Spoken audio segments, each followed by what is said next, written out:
Bukod nga pala sa sambusa, isa nga pala to sa hindi nawawala kapag Ramadan mga kabsat. Mutabak nga pala yung tawag namin dito. At nag-isalama ako dito ng sibuyas at nung lumabas na nga pala yung aroma ng sibuyas ay nilagay ko na nga pala yung laham of room or yung ground beef. Sa pampalasa naman, naglagay ako ng cumin, asin, paminta, garlic powder at baharat ng 7 spices. At naglagay na rin pala ako dyan ng kamatis.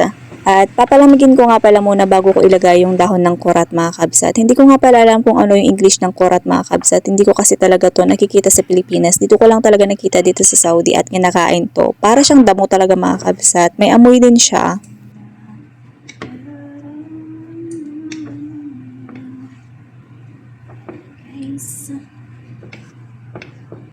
At bago ko nga pala balutin ay maglalagay ako dito ng isang pirasong itlog.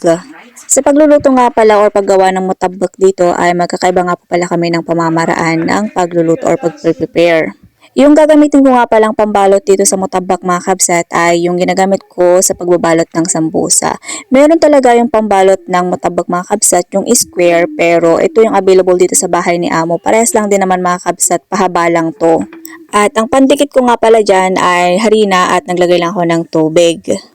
I-save nyo to kasi nga naman malapit na yung Ramadan mga kabsat at sa mga kagaya ko na nandito sa Middle East at lalong-lalo na sa mga naka-assign sa kusina. Shout out sa inyo. Nako, pagod-pagod tayo sa pagluluto. Charis!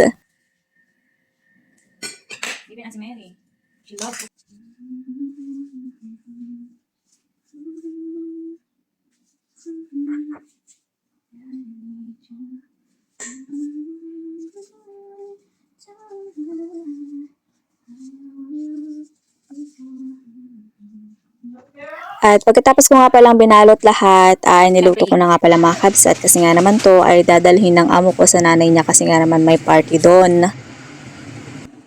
At nung naluto na nga pala yung mutabak ay hinati ko nga pala to sa dalawa mga kabsat at ina-arrange ko na nga pala dito kasi nga naman dadalhin to ng amo ko.